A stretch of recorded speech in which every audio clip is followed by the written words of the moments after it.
Bismillahirrahmanirrahim. You is your home. Kembali bersama saya, Irma Suryani, calon guru penggerak Angkatan 5 SMA Negeri 1 Puding Besar, Kabupaten Bangka, Provinsi Kepulauan Bangka Belitung. Kali ini saya akan menjawab tantangan koneksi antar materi modul 1.4.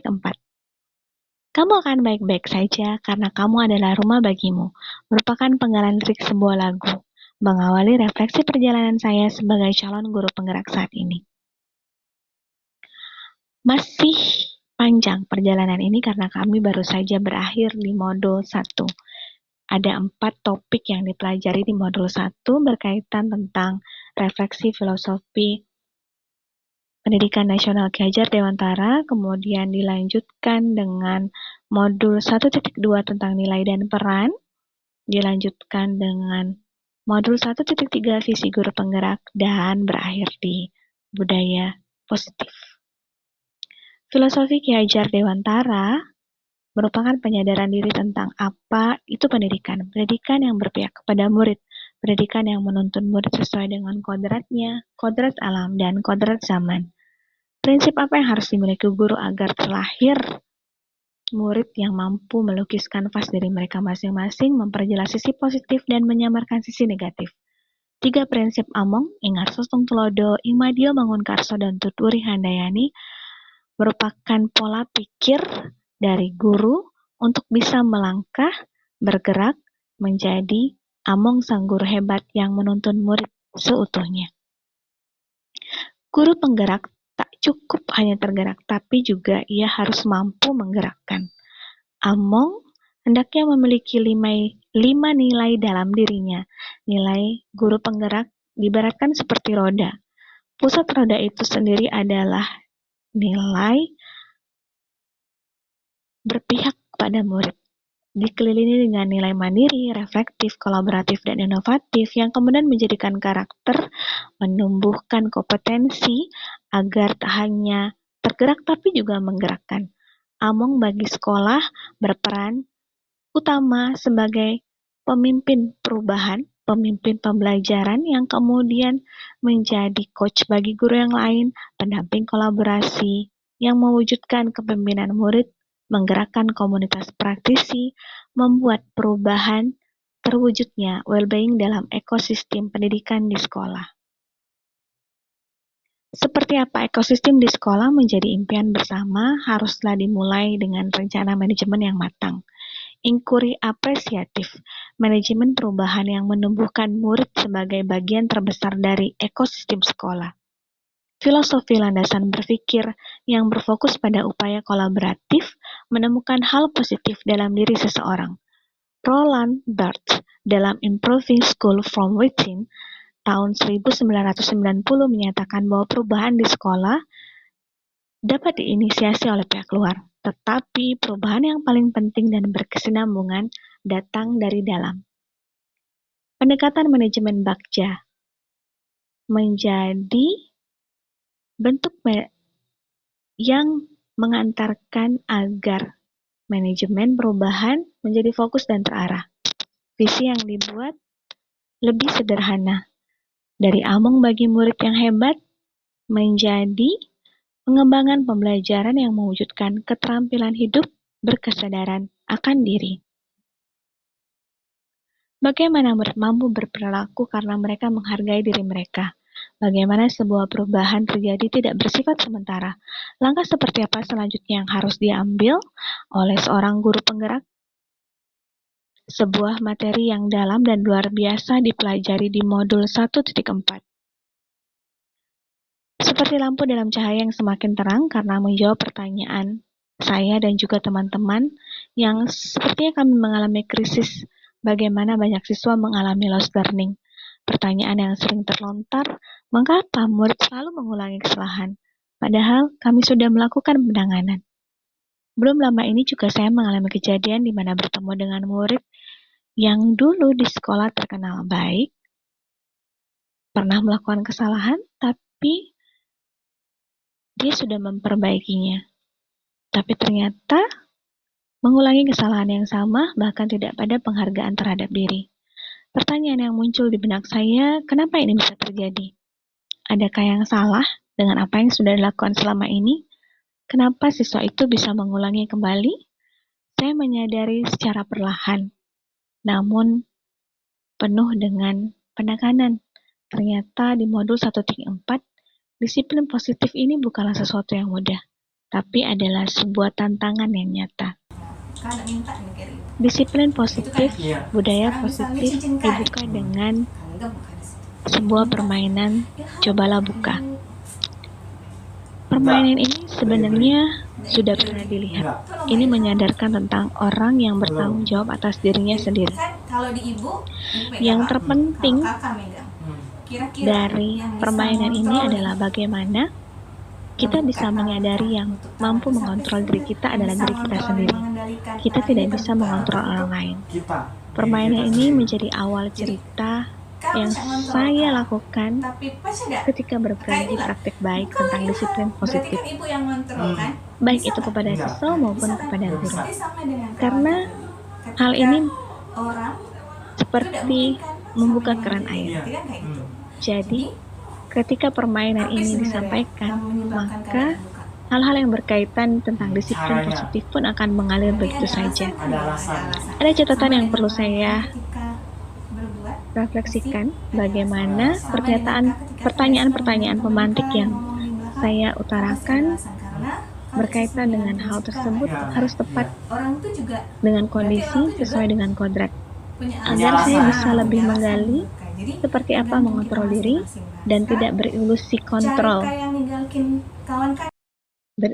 mengontrol orang lain. Diajak untuk memahami disiplin positif, nilai kebajikan, dan universal, hal pertama yang dipaparkan adalah tentang miskonsepsi tentang makna kontrol itu sendiri, yang sering dikenal dengan ilusi kontrol. Kami digiring untuk menyadari bahwa ada beberapa ilusi kontrol. Satu di antaranya tentang ilusi bahwa orang dewasa itu memiliki hak untuk memaksa. Ini juga hampir saya percayai. Merasa memiliki tanggung jawab atas mereka, anak-anak, sehingga tanpa disadari memaksa dan mengikuti kemauan kita, membuat murid melakukan hal-hal tertentu yang ternyata itu sebenarnya tidak sehat untuk mereka. Pergeseran paradigma dari stimulus respon menjadi teori kontrol. Ini adalah bagian dari disiplin positif agar mampu menanamkan motivasi berperilaku karena nilai-nilai yang mereka hargai, yaitu tujuan mulia yang berupa nilai-nilai kebajikan yang universal. Motivasi intrinsik yang seperti ini bersifat jangka panjang. Ini menjadi jawaban atas pertanyaan di awal. Mungkin saja murid kami belum menemukan motivasi intrinsik sehingga dia mengulangi kesalahannya kembali. Mereka baru mencapai perubahan karena motivasi eksternal. Ada 3 motivasi perilaku manusia: menghindari ketidaknyamanan atau hukuman, ingin mendapatkan imbalan dan penghargaan, dan yang ketiga, menjadi orang yang mereka inginkan, menghargai diri sendiri dengan nilai yang mereka percaya. 2 yang disebutkan di atas itu merupakan motivasi eksternal, dan yang terakhir itu merupakan motivasi internal. Hukuman versus penghargaan versus restitusi. Awalnya saya masih berpikir bahwa ketiga hal ini bisa berlaku fleksibel sesuai dengan kondisi di lapangan. Terkadang mereka bisa diberlakukan bergantian. Ketika saya memahami lebih jauh tentang disiplin positif, ternyata ketiganya punya efek yang berbeda. Hukuman bisa berdampak menyakiti murid. Penghargaan yang saya rasa ini adalah sesuatu positif, ternyata ini bisa menyebabkan murid kehilangan motivasi internal. Di antara kebingungan 2 ini, saya mendapatkan jawaban, yaitu restitusi. Bagaimana restitusi memberikan dampak yang positif, mengajak anak untuk bisa menemukan jawaban atas permasalahan mereka sendiri. Hukuman beralih menjadi konsekuensi penghargaan menjadi lebih tepat. Restitusi, mengembalikan murid pada dunianya. Keyakinan kelas. Berkaitan dengan keyakinan kelas, ternyata saya sudah sering melakukannya, tapi belum terdokumentasi dengan baik. Memulai kelas, mengajak membuat kesepakatan seperti apa kelas yang mereka impikan. Saya tinggal melangkah sedikit lagi untuk mengambil kesepakatan-kesepakatan itu menjadi sebuah keyakinan, kemudian melakukan kegiatan-kegiatan pendalaman agar menguatkan apa yang sudah disepakati selama ini. Berkaitan dengan kebutuhan dasar dan dunia yang berkualitas, ternyata setiap manusia memiliki motif atas tindakannya. Itu terjadi karena tidak terpenuhinya kebutuhan dasar. Pertanyaan di awal, mengapa mengulangi kesalahan yang sama? Bisa jadi penanganan yang kami lakukan tidak sesuai dengan kebutuhan apa dari mereka yang tidak terpenuhi. Ada 5 kebutuhan dasar manusia: bertahan hidup, kasih sayang, rasa diterima, kebebasan, kesenangan, dan penguasaan. Untuk mengetahui hal ini, tentu saja harus ada pendekatan personal agar solusi yang diberikan tepat sasaran. Restitusi dibahas kembali dengan dikenalkannya 5 posisi kontrol. Di sini saya mendapatkan kejelasan sikap Among yang seharusnya, bagaimana posisi saya berada, bagaimana kontrol saya agar motivasi intrinsik itu muncul, agar identitas sukses dengan kontrol diri itu ada. Ada 5 posisi kontrol guru, berawal dari yang pertama, menghukum, membuat rasa bersalah, teman, pemantau, dan manajer. 2 posisi awal itu memberikan identitas yang gagal, sedangkan 3 yang terakhir itu memberikan identitas sukses. 4 dari posisi ini sudah pernah saya jalani, dan saya menyadari bahwa 3 yang pertama sudah waktunya untuk ditinggalkan, memperkuat posisi keempat, dan melangkah ke posisi manajer. Bagaimana supaya bisa melangkah ke posisi manajer?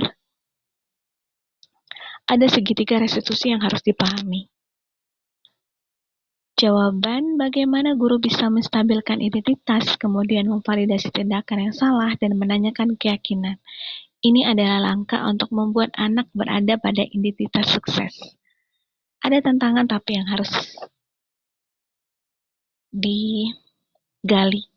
Bagaimana pertanyaan-pertanyaan pemantik yang saya berikan itu betul-betul mengena, dan saya tidak tergoda untuk memberikan solusi atas pertanyaan yang saya berikan sendiri. Mengenai disiplin positif juga kami pelajari di pelatihan mandiri dalam platform Merdeka Belajar. Disiplin positif ini perlu proses, tidak cepat, tapi bukan tidak mungkin. Hal yang paling berbeda dari restitusi adalah dunia yang berkualitas, di mana murid meletakkan dirinya sebagai individu positif dalam dunia berkualitas. Ia mampu menjadi rumah baginya. Your are your home. Berbagi praktik baik disiplin positif kepada lingkungan komunitas praktisi, menjalani peran sebagai pemimpin perubahan, menjadi solusi atas pertanyaan-pertanyaan bagaimana murid tidak mengulangi kesalahan, membuat anak-anak agar menghargai dirinya, memunculkan motivasi intrinsik dari dalam dirinya. Ketika sebelumnya tes diagnosis memang sudah dilakukan agar anak-anak memahami kodrat alam dan kodrat zaman, membuat kesepakatan agar bisa menuntun mereka. Lingkungan positif menjadi langkah selanjutnya agar kesepakatan itu tidak terbatas hanya pada keyakinan saja, tapi bisa melakukan pendalaman yang nyata. Kita tidak bisa mengontrol orang lain termasuk murid. Yang bisa dilakukan adalah membuat budaya positif itu menjadi jiwa dalam lingkungannya. Perbedaan pandangan mungkin terjadi, tapi kita bisa melakukan semacam permainan sebagai pembuka keran. Menyusun rencana tindakan menggunakan bagja untuk rancangan tindakan nyata. Berikut adalah 2 rancangan tindakan nyata yang bisa saya lakukan. Yang pertama dilakukan di kelas, dan yang kedua dilakukan bersama dengan komunitas pembelajaran, yaitu lingkungan sekolah. Terima kasih untuk Pak Muhari sebagai fasilitator dan Ibu Evelina sebagai pendamping praktik. Saya akhiri koneksi antara materi di 1.4 dengan sebuah pantun. Belajar disiplin positif di modul 1.4 berkenalan dengan segitiga restitusi. Guru sebagai manajer, posisi paling tepat, penuntun murid, merdeka, bertanggung jawab, dan mandiri. Assalamualaikum warahmatullahi wabarakatuh.